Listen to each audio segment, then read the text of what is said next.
میرے محترم بھائی اور بہنوں، حج آدم علیہ السلام سے شروع ہوا ہے۔ عبادات میں کوئی اجتہاد اور عقل نہیں، جیسے اللہ نے کہا ہے ویسے کرنا ہے۔ نماز اپنی عقل سے ہم معلوم نہیں کر سکتے، روزہ ہے، حج ہے۔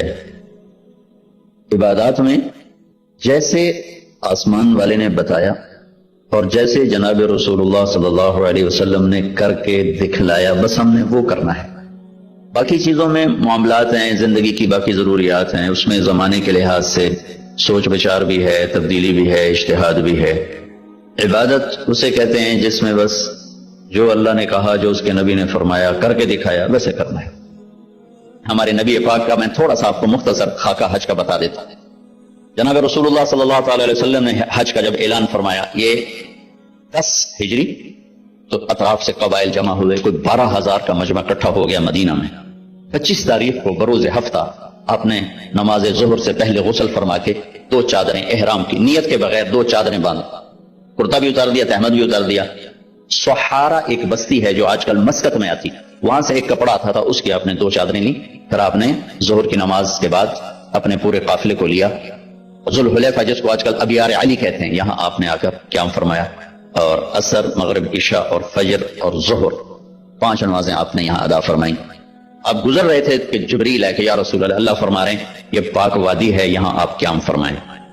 ایک رات کے قیام کے بعد صبح آپ نے فجر کی نماز کے بعد غسل فرمایا، خوشبو لگائی، اپنے بالوں کو تیل لگایا، پھر شہد لگایا۔ شہد گوند کا کام دیتا ہے، چونکہ اب ننگے سر جانا تھا تو بال بڑے تھے، آپ کے شانوں تک آئے ہوئے تھے، تو آپ نے ان کو شہد لگا کے نا وہ جوڑ دیا، آپس میں جوڑ دیا۔ اور عائشہ رضی اللہ تعالیٰ نے آپ کو خوشبو لگائی۔ جسم پہ خوشبو لگا سکتے ہیں احرام سے پہلے، احرام کے کپڑے کو نہیں، جسم پہ خوشبو لگا سکتے ہیں احرام کی نیت کرنے سے پہلے۔ بالوں میں، مانگ میں آپ نے خوشبو لگائی، پھر اس کے بعد آپ نے ظہر کی نماز ادا فرمائی، اور آپ اونٹنی پہ سوار ہوئے اور قبلہ رخ ہو کر آپ نے کہا لبیک حجۃ اللہم لبیک، آپ نے حج کا احرام باندھا۔ تو جبریل آئے کہ یا رسول اللہ، اللہ تعالیٰ فرما رہے ہیں عمرے کو شامل فرمائیں۔ وہاں سے آپ چلے، آپ کے ساتھ کوئی 12,000 کا مجمع تھا، اور آپ ملل میں آپ نے قیام فرمایا۔ ملل سے نکلے اور روحا میں پہنچے۔ روحا میں کنواں ہے، وہاں 70 نبیوں نے قیام کیا ہے حج کے دوران، حج پر جاتے اور آتے ہوئے۔ وہاں آپ نے بھی قیام فرمایا، رات بھی ٹھہرے۔ روحا سے چل کر آپ افایا پہنچے، افایا سے عرج پہنچے، عرج سے ابوا پہنچے۔ ابوا پہنچے تو سامنے بستی تھی جہاں آپ کے سارے انتظام کیے گئے تھے رہائش کے، اور یہ قافلہ 12,000 کا 60-70,000 کا ہو چکا تھا۔ تو ابوا میں آپ کی والدہ کی قبر ہے، حضرت آمنہ رضی اللہ تعالیٰ عنہ کی قبر مبارک ہے۔ تو آپ سڑک سے یوں ہٹ گئے، اندر پہاڑوں میں چلے گئے۔ اکثر مجمع تو نیا تھا، انہیں نہیں سمجھ میں آیا کہ اللہ کے نبی اندر کہاں جا رہے ہیں۔ چندے کو پتا تھا کہ آپ کہاں جا رہے ہیں، تو آپ چلتے چلتے چلتے چلتے چلتے ایک جگہ اپنے اونٹنی کو بٹھایا، کوئی وہ 70-80 فٹ اونچا پہاڑ ہے، تو وہاں سے آپ اوپر چڑھے۔ یہ اپریل کا مہینہ تھا، اور ماں کی قبر کے سرانے تشریف لائے، اور یوں اپنے گھٹنے اٹھائے اور ہاتھ یہاں رکھے اور سر یہاں دیا، یہ پوزیشن بنائی جیسے چھوٹے بچے بناتے، اور پھر جوں سرہانے بیٹھ کے رونا شروع کیا۔ صدمہ تو چند دنوں بعد بھول جاتا۔ میں اب اپنی ماں کے یاد میں رونا بھی چاہوں تو رونا نہیں آتا، اپنے باپ کی یاد میں رونا بھی چاہوں تو رونا نہیں آتا۔ اور میرے نبی کو 57 برس گزر چکے تھے ماں کے گئے ہوئے، تو وہ 57 سال پرانا درد ابھی زخم بھرا نہیں۔ آپ اس پوزیشن میں بیٹھے اور اتنا روئے کہ سارا رواں آپ کا آنکھ بن کے رو رہا تھا، اور ساری داڑھی آپ کی آنسوں سے تر ہو گئی، اور آپ نے آگے جانے سے انکار کر دیا کہ میں آج رات اپنی ماں کے پاس ٹھہروں گا۔ آپ نے رات وہیں گزاری۔ کیا رات تھی! اب وہاں سے چلے تو آپ عصفان پہنچے۔ عصفان تھے تو آپ نے کہا ابو بکر یہ کون سی جگہ ہے؟ کہا جو عصفان۔ کہا میں دیکھ رہا ہوں ہود اور صالح علیہ السلام گزر رہے ہیں اس وادی سے، لبیک کہتے ہوئے حج کو جا رہے ہیں۔ عصفان سے آپ مرہ زہران پہنچے، پھر وہاں سے آپ صرف پہنچے، پھر وہاں سے آپ تنعیم پہنچے۔ تنعیم میں آپ نے احرام کی چادروں کو تبدیل فرمایا، جو 2 چادریں مدینہ میں زیب تن فرمائی تھی، تنعیم اتار کر تو نہیں چاہ اسی کپڑے کی۔ مکہ کے ٹاپ سے آپ انٹر ہوئے اور بیر زی طوا کے کنویں پر آ کر آپ نے قیام فرمایا۔ یہ ہے اتوار کی رات، 25 کو چلے اور 4 کی رات کو، یہ مہینہ 29 کا تھا، تو 4 کی رات کو آپ مکے پہنچ گئے۔ اور اتوار کو صبح آپ نے غسل کیا، خالی پانی بہایا، اور عمرہ کے لیے تشریف لے گئے، صفا مروہ کی طرف سے آپ پہنچے، باب و بنی شیبہ کے سامنے آپ نے اونٹنی کو بٹھایا تو بنو ہاشم خاندان کے بچے آ گئے، ان سب کو آپ ملے، کئیوں کو اونٹنی پہ بٹھا لیا، کئیوں کو پیار کیا، گلے لگایا، پھر ان سب سے ہو کر باب و بنی شیبہ، یہ باب و بنی عبد مناف تھا، آپ کے خاندان کا دروازہ تھا، اس سے آپ انٹر ہوئے، اور جب آپ فارغ ہوئے تو باب و بنی مخزوم سے آپ باہر نکلے، آپ نے جاتے ہی حجر اسود کا بوسہ لیا، پھر سجدہ کیا، پھر بوسہ لیا، پھر سجدہ کیا، پھر بوسہ لیا، پھر سجدہ کیا، پھر آپ رونے لگے، بہت روئے، اس کے بعد آپ طواف شروع فرمائے، تیسرے یا چوتھے چکر میں آپ نے پانی پی پیا، اور حضرت عمر سے فرمایا کہ عمر حجر اسود کے بوسے پہ لڑائی نہ کرنا، جگہ ملے تو لے لینا، جھگڑا نہ کرنا، جیسے ہمارے نادانی میں لوگ وہاں عورتیں بھی ایسی حماقت کرتی ہیں کہ ایک سنت عمل کے لیے فرض چھوڑ دیتے کہ مرد عورت کا یوں آپس میں اختلاط، یہ اس سے بچنا فرض ہے، اور وہ ایک سنت کے لیے گھس رہی اور لڑائی جھگڑے فساد، قریب بھی نہیں جانا چاہیے۔ اللہ کے نبی نے استلام کیا، جب رش ہو گیا تو آپ کے پاس ایک لکڑی تھی، وہ دور سے یوں لکڑی کو لگا کر اور اس کا بوسہ لے لے، پہلا آپ نے بوسہ لیا، اس کے بعد رش ہو گیا تو پھر آپ نے ہر دفعہ بوسہ ایک دفعہ بوسہ لیا، اس کے بعد آپ کے پاس ایک لکڑی تھی، اس لکڑی کو آپ یوں چھوتے تھے اور حجر اسود کو اور اس کا بوسہ لے لیتے تھے، بوسہ صرف ایک دفعہ۔ پھر جب آپ نے 2 نفل پڑھ لیے اور تشریف لے گئے صفا مروہ کے لیے تو پھر حجر اسود کا بوسہ لیا اور آپ نے جا کر صفا مروہ پہ 7 چکر پورے کیے، بعض روایت میں ہے کہ 3 چکر پیدل کیے، پھر مجمع زیادہ ہو گیا تو 4 اونٹنی پر بیٹھ کر گیا تاکہ لوگ دیکھ لیں۔ اس کے بعد آپ نے اعلان فرمایا کہ بھئی جن کے پاس قربانی کا جانور نہیں ہے وہ احرام کھول دو، تو صحابہ نے کہا یا رسول اللہ آپ کھولیں، تو آپ نے فرمایا کہ میرے پاس قربانی کا جانور ہے، ابو بکر کے پاس، عمر، زبید، طلحہ یہ نہیں کھولیں گے جو کہ ان کے پاس بھی قربانی کا جانور ہے، باقی جن کے پاس نہیں کھول دو، تو سب نے کھول دی، اور حج افراد بھی تمتع بن گیا، حج قران بھی تمتع بن گیا۔ اب نہیں ہو سکتا، جو نیت کریں گے وہی کرنی پڑے گی، لیکن اللہ کے نبی کا خاص حکم تھا تو سب کا حج تمتع بن گیا۔ پہلا جو ان اول بیت وضع للناس للذی ببکہ، آدم علیہ السلام کے دور میں اس کی کیا حیثیت ہوگی؟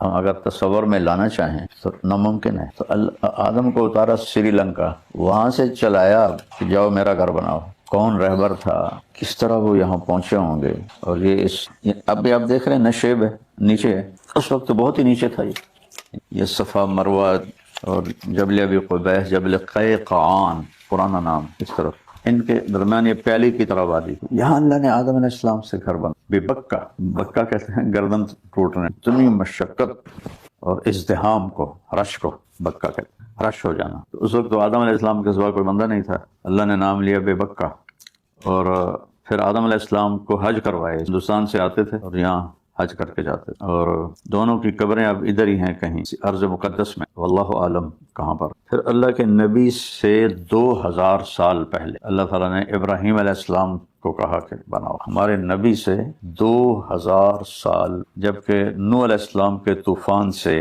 یہ سارا گھر بہہ گیا تھا اور صرف ایک ٹیلا تھا۔ اور آپ اس آیت پہ غور کریں، اذ یرفع ابراہیم القواعد من البیت، اذ یرفع ابراہیم القواعد من البیت، ابراہیم علیہ السلام دیواروں کو اٹھا رہے تھے، بنیاد نہیں کہا، بنیاد آدم علیہ السلام والی تھی، جو بنیاد کھود کے آدم علیہ السلام نے بنائی تھی اس پر دیواروں کو ابراہیم علیہ السلام اٹھا رہے تھے، وہ بنیاد نہیں ہلی، یعنی اور وہ آج تک وہی بنیاد ہے۔ یہ جب اللہ کے نبی کی عمر 35 برس تھی تو بیت اللہ کو توڑا گیا، تو سارے ڈر رہے تھے کہ کیسے کریں، کچھ ہو نہ جائے، تو حارث بن نضر ایک قریشی تھا، انہوں نے کہا یا اللہ تیرے لیے توڑ رہے ہیں، اور اس نے خدا ماری، تو کچھ ہوا نہیں، تو انہوں نے سارا اوپر کی دیواریں توڑ دیں، اور جب وہ آدم علیہ السلام کی بنیاد پہ ماری نا کدال، تو پورے مکے میں اندھیرا چھا گیا، بالکل ڈارک ہو گیا۔ یہ بھی معجزہ ہے، دنیا کی سب سے قدیم بنیاد وہ آدم علیہ السلام کی رکھی ہوئی آج بھی موجود ہے۔ یرفع ابراہیم القواعد من البیت، بنیان من البیت نہیں فرمایا، قواعد، بنیاد کے اوپر انہوں نے دیواروں کو اٹھایا۔ تو جب اس وقت ہمارے نبی سے 2000 سال پہلے کیا نظام چلایا؟ حضرت ہاجرہ کو بیٹا دیا، سارا کو نہیں دیا، سارا تو آپ کی ایج فیلو تھی، 80+ دونوں تھے، ہاجرہ ہوں گی 24-25 سال۔ ہاجرہ ان کو کہتے ہیں ہجرت کی وجہ سے، نام ان کا اصل کوئی اور ہے، ہجرت کی انہوں نے، اس لیے ان کا نام ہاجرہ ہے۔ میں پڑھا تھا لیکن میں تو اچانک بولتا ہوں اپنی یادداشت پر، تو وہ مجھے نام ذہن سے نکل گیا، نام ہاجرہ نہیں تھا، یہ ٹائٹل ہے ان کا ہاجرہ۔ اللہ تعالیٰ نے حضرت سارہ کہ دل میں نا وہ ایک دکھ ڈال دیا، وہ کہیں مجھے یہ بچہ برداشت نہیں ہوتا، اس کو مجھ سے دور کرو۔ ان کو یہ تھا کہ یہ بعد میں آئی، اس کو ہو گیا اور مجھے نہیں ہوا۔ تو ابراہیم علیہ السلام کہ تو وہ دل کو پکڑ لیا تھا انہوں نے، کب دعائیں مانگنی شروع کی۔ 20-25 سال کی عمر میں اگر شادی ہوئی ہوگی تو 84 عمر میں بیٹا ہوا، 84 سال کی عمر، تو اس نے تو دل پہ قبضہ کر لیا، ان کا دل نہ چاہے۔ تو جبریل آیا کہ اللہ تعالیٰ فرما رہے ہیں جیسے سارا کہہ رہی ہے ویسے کرو، اس کو دور لے جاؤ۔ انہوں نے پوچھا کدھر لے جاؤں؟ کہ جبریل آئے گا اور وہ راستہ بتائے۔ جبریل انسانی شکل میں آئے، اونٹنی پر آگے آگے، اور ابراہیم علیہ السلام اونٹنی پر پیچھے پیچھے، بچہ گود میں، ہاجرہ پیچھے، اور اب آپ فلسطین سے یہاں کا سفر۔ جبریل چاہتے تو یوں اٹھا کے لے لیکن اللہ نے اسباب کا نبیوں کو بھی پابند بنایا ہے۔ اب دیکھیں مکہ سے بیت المقدس تک آپ کو براق پہ لے گئے اور اوپر اپنے قدرت سے لے گئے، نہ جبریل نے پکڑا، نہ جبریل نے اٹھایا، نہ کندھوں پہ بٹھایا، کن فیکون کے ساتھ اوپر گئے، جبریل کے محتاج ہو کر نہیں گئے، تو سارا یہ سفر کروایا۔ تو اللہ کے نبی سے 2000 سال پہلے یہاں کیا ہوگا؟ آپ لوگ گئے ہو، کتنا کچھ سبزہ ہے وہاں آج بھی ہے، گئے ہو نا اردن؟ ہاں جی جی کتنا کچھ سبزہ ہے، خشک پہاڑ ہے بالکل۔ تو اس وقت کیا ہوگا؟ اب وہاں سے وہ چلتے ہیں اور چلتے چلتے چلتے پتہ نہیں کتنے دن لگے ان کو، کوئی راستہ نہیں، کوئی پہلے سے راستہ ڈیزائن کوئی نہیں نا، کس طرح انہوں نے وہ سفر طے کیا ہوگا؟ کن فیکون سے نہیں ہوگا۔ جبریل بھی انسانی شکل کی مشقت برداشت کرتے ہوئے چل رہے تھے۔ جب ایک صحابی نے کہا یا رسول اللہ، احد کی جنگ میں آپ کے دائیں بائیں 2 آدمی بڑی بے جگری سے لڑ رہے تھے، وہ کون تھے؟ آپ نے کہا تو نے دیکھ لیا تھا؟ کہا جی۔ کہ ادھر جبریل تھے، ادھر میکائیل تھے۔ جب وہ انسانی شکل میں آتے ہیں تو پھر انسانی طاقت ہوتی ہے، فرشتے والی نہیں ہوتی، فرشتے والی نہیں ہوتی، انسانی طاقت ہوتی ہے۔ ان کو چونکہ جنس تبدیل کر دی نا، تو پھر اسی ہی کے اثرات، وہ بہت بے جگری سے لڑ رہے تھے آپ کے دائیں بائیں، ادھر جبریل تھا، ادھر میکائیل۔ تو جبریل ایسے نہیں کہ اڑتے ہوئے آ رہے تھے، وہ اسی مشقت سے گزر رہے تھے جس سے ابراہیم علیہ السلام گزر رہے تھے۔ جب چلتے چلتے چلتے سوچو کتنے دن گزرے ہوں گے، اور سارے راستے میاں بیوی کیا سوچتے ہوں گے، کدھر لے جا رہے ہیں، کدھر لے جا رہے ہیں۔ وہ فلسطین کا پرانا نام تو کنعان ہے، کنعان تو آباد تھا۔ تو وہاں سے چلتے چلتے چلتے جب یہاں 4 پہاڑوں میں پہنچے جو ایسے گول پیالہ بناتے ہیں، اور اس پیالے کے سینٹر میں گہرائی ہے، گہرائی، اور وہ ایک ٹیلا سا ہے جس پر بیت اللہ آدم علیہ السلام نے بنایا، وہاں کہنے لگے یہاں اتار دو۔ تو جب ابراہیم علیہ السلام کو آگ میں ڈالا گیا تھا تو وہ ہوا میں اڑتے ہوئے کہہ رہے تھے حسبی اللہ و نعم الوکیل۔ اور بعض روایات میں ہے کہ جبریل آ گیا، پانی کا فرشتہ آ گیا، حکم دیں، اجازت دیں کہ اما الیکم فلا، تمہاری کوئی حاجت نہیں، اما الی اللہ فنعم، ہاں اللہ کا محتاج ہوں۔ تو اطمینان سے آگ میں چلے گئے۔ اللہ نے کہا بردن و سلام، ٹھنڈی ہو جا۔ جب یہاں جبریل نے کہا کہ یہاں اتار دیں تو ایک دم کہا یہاں کیسے اتار دوں؟ آگ سے خوفناک منظر نظر آیا، یہاں کیسے اتار دوں؟ یہاں تو کچھ بھی نہیں، نہ سایہ، نہ پانی، نہ کھانا، نہ انسان۔ جبریل بولے آپ کے اللہ کی منشا یہی، اس بچے سے آخری نبی دنیا میں آئے، آپ ان کو یہاں اتاریں، چلے جائیں۔ تو وہ کچھ تھوڑا سا جو تھیلے میں کھانا تھا، مشکیزے میں پانی تھا، اور کوئی چیز تو تھی نہیں جس سے وہ کوئی چونپڑی بناتے، کوئی رہنے کا کمرہ بناتے۔ ایسے یہ کیکر کے درخت راستے میں دیکھتے آئے نا آپ، اتنے یہی درخت ہوں گے زیادہ سے زیادہ، ایک درخت کے نیچے بٹھا کے آؤ۔ جب واپس مڑے تو حضرت ہاجرہ کی گود میں بچہ تھا، وہ کہاں جا رہے ہو؟ حکم آ گیا کہ خاموش رہنا، جواب نہیں دینا۔ وہ کہا الا من تکلنا، ہمیں کن کے آسرے پہ چھوڑ کے جا رہے ہو، کیوں جا رہے ہو؟ خاموش۔ چلتے چلتے، اب یہ کوئی ٹنل تھوڑی تھی، ایک پہاڑ پر چڑھے، اس سے اترے، پھر دوسرے پر چڑھے، پھر اس سے اترے، پھر قدئی پہنچے۔ قدئی یہاں سے 4-5 میل ہے، جہاں اب وہ انہوں نے زمزم کے کنووں کا پانی پہنچایا ہوا ہے۔ پہلے یہاں برتے تھے سامنے، وہاں برتے، وہ قدئی ہے۔ تو یہ آج کا قدئی تو نہیں تھا نا، 3500 سال پہلے کا قدئی تھا۔ تو وہاں پہنچ کے ان کو خیال آیا کہ یہ اللہ کا رسول ہے، کہیں اوپر سے نہ حکم آیا۔ تو پھر انہوں نے کہا اللہ امرک، کیا اللہ نے آپ کو کہا ہے؟ تو پھر حضرت ابراہیم السلام نے ایسے سر ہلایا، انہوں نے ایک دم ایسے سینہ تان کے کہا اذن لن یضیعنا اللہ، جاؤ پھر اللہ ہمیں ضائع ہرگز نہیں کرے۔ اللہ، عجب ماں تھی اور عجب تاریخ، سبحان سبحان۔ تو ابراہیم علیہ السلام اونٹنے پہ سوار ہوئے، پہلے تو پیدل چل رہے تھے، اور پیچھے مڑ کے دیکھنے کی بھی ہمت نہیں ہو رہی، اور ہاجرہ ایسے کھڑی آپ کو دیکھ رہی ہے، وہ جا رہے ہیں، وہ جا رہے ہیں، وہ پہاڑی پر چڑھے اور یوں اتر گئے۔ تو اب دیکھنے والا تو منظر سارا ختم ہو گیا۔ ابراہیم علیہ السلام نے اونٹنی سے چھلانگ لگائی، ادھر مڑ کر پھر ایسے دعا کی ربنا انی اسکنت من ذریتی بواد غیر ذی زرع عند بیتک المحرم ربنا لیقیموا الصلاۃ۔ وہاں دعا نہیں مانگی آگ میں جاتے ہوئے، یہاں دعا مانگی۔ ایسا خوفناک منظر تھا کہ آگ سے بھی زیادہ، اور ایک معصوم بچے کو چھوڑ کے جا رہا ہے، زیادہ 2 ڈھائی مہینے 3 مہینے کا بچہ ہے. یا اللہ تیرے کہنے پہ چھوڑ دیا ہے، تو جان تیرا کام. اچھا، ابراہیم علیہ السلام تو جا رہے ہیں واپس آبادی کی طرف. ہاجرہ کس جذبوں سے واپس لوٹی ہوگی؟ تھوڑا آپ تصور کریں. وہ جو واپس جا رہی ہیں 3 4 5 میل کا فاصلہ طے کر کے اسی کنویں میں، ان کے دل پہ کیا بیت رہی ہوگی. اور وہاں جا کر وہ اکیلی بیٹھی تو جب رات آئی ہوگی، کالے پہاڑ اور کالی رات اور سنسناتی ہوا، اور آج سے 3,500 سال پہلے ستارے بھی حیران ہو کے دیکھ رہے ہوں گے یہ بی بی کون ہے. اس گھپ اندھیرے میں ان پہ چراغ جلانے کی بھی کوئی شے کوئی نہیں. پتہ نہیں چاندنی رات تھی یا اندھیری رات تھی، کیا سما ہوگا وہ ان کے اوپر. وہ رات انہوں نے کس طرح گزاری ہو. پر ایسی کتنی راتیں گزاری انہوں نے، کوئی ایک رات تو نہیں. جب سورج نکلا ہوگا اور اس نے پتھروں کو گرمایا ہوگا، پہاڑ بھی آگ بن گئے، پتھر بھی آگ بن گئے، زمین بھی آگ بن گئے. کیکر کے نیچے تو آج کل کیکروں کا یہ حال ہے، تو اس وقت کیا حال ہوگا. اس شدید گرمی میں اس بی بی کا دن کیسے گزرا، رات کیسے گزری. 3 دن کے بعد جب پانی بھی ختم ہو گیا اور کھانا بھی ختم، اللہ اکبر، چھاتیوں میں دودھ اپنے آپ ختم ہو گیا چونکہ کوئی منہ میں گیا ہی کچھ نہیں. وہ بچہ جب رو رہا ہوگا اور ایڑیاں رگڑ رہا ہوگا تو ماں کے دل پہ کیا بیت رہی ہے. یہاں تو میری بچے کی دادی کو بلا دو، نانی کو بلا دو، خالہ کو بلا دو، پھوپھی کو بلا دو، ابا کو بلا دو، چاچے کو بلا دو. وہاں کون تھا؟ کتنا بڑا امتحان لیا اللہ نے. آپ جانتے ہیں جب کوئی بڑی، یہ جو بلڈنگیں میرے سامنے بنی ہیں، کیونکہ میں ہر سال آتا تھا، 89 سے بننا شروع ہوں، اتنے گہری بنیادیں تھیں تو ایسے اوپر سے میں دیکھتا تھا، گہرے کھڈے یہ کیا کر رہے ہیں. اس کو تو پتہ نہیں تھا جتنی اونچی بلڈنگ ہوتی ہے اتنی گہری بنیاد ہوتی. آخری نبی کو لانا تھا نا، تو اس کے لحاظ سے قربانی کی بنیاد قائم کی. اس سے کم پر آخری نبی کا وجود بن ہی نہیں سکتا. جیسے لوہا ہے نا، وہ ایک اس پر 1300 سینٹی گریڈ پر وہ پگھلتا ہے، اس سے کم پر وہ پگھل سکتے ہی نہیں، وہیں تک لے جانا پڑے گا. آخری نبی کو لانے کے لیے اتنی بڑی قربانی تک پہنچانا ضروری تھا، اس کے بغیر آپ کا وجود آ ہی نہیں سکتا. پھر جو اس اماں نے صفا مروہ کی دوڑ لگائی، تصور کرو. اور وہ بی بی دوپہر کے وقت میں صفا پہ اسے پتا ہے کچھ بھی نہیں ہے، کوئی بھی نہیں ہے، اس کو 110% یقین ہے، لیکن دل بے قرار و مجبور کے ہاتھوں بے بس ہو کر پہلے صفا پہ چڑھی، اسے دیکھ رہی ہیں شاید کوئی ہو. پھر جب وہ نیچے اترتی ہیں تو نشیب آ جاتا ہے، بچہ نظر نہیں آتا. اس کی وجہ سے پھر اب دوڑ لگاتی ہیں کہ بچہ نظر آئے. جب وہ نظر آنے لگتا ہے پھر وہ آہستہ ہو جاتی. جب اللہ کے نبی صحیح فرما رہے تھے اور اس جگہ پہنچے تو کہنے لگے بھائی بڑی مشقت سے یہاں اس وادی کو پار کرنا پڑتا، لا یقطع الا جدن.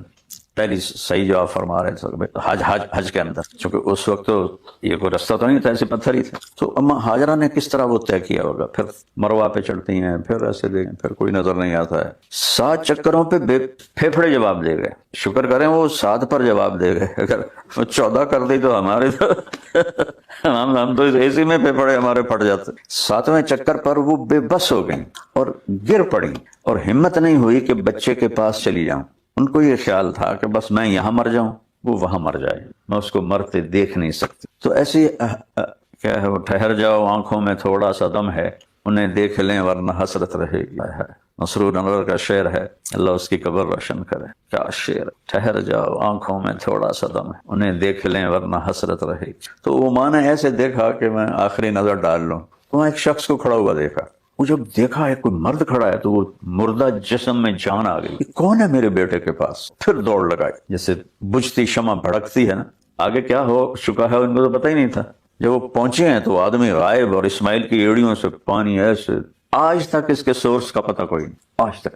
اب تو جیولوجسٹ ہیں جو زمین کی تہ تک دیکھ لیتے ہیں. طائف تک انہوں نے ریسرچ کی ہے، کوئی سورس. اور نہ اس میں مچھر ہوتا ہے، نہ کیڑے ہوتے ہیں، نہ مکوڑے ہوتے ہیں، نہ کائی لگتی ہے، نہ ذائقہ بدلتا ہے. اور 3,500 سال سے یہ پانی ہے. تو وہ ایسے ابل رہا تھا، ایسے ابل رہا تھا. تو عبرانی میں زمزم کہتے ہیں رک جا رک جا رک جا. کہتے ہیں آپ نے کہا اللہ میری ماں کا بھلا کرے، کاش وہ زمزم نہ کہتی تو پوری نہر دریا اللہ چلا دیتا. نہر دریا کو کہتے ہیں، اللہ پورا دریا چلا دیتا. اور اللہ کی منشا نہیں تھی دریا چلانے، تو وہ اندر طے مار. یہ ایک انجینئر تھے علی گڑھ کے، 90s کی بات. تو وہ زمزم کے کنویں پر تھے، تو انہوں نے مجھے لا کے اندر کی فوٹوز دکھائیں. اس کی جو ایسے گول دیوار ہے نا، اس میں سوراخ ہیں. سب سے بڑا سوراخ بیت اللہ کی طرف ہے، اتنا بڑا ہے، باقی اتنے.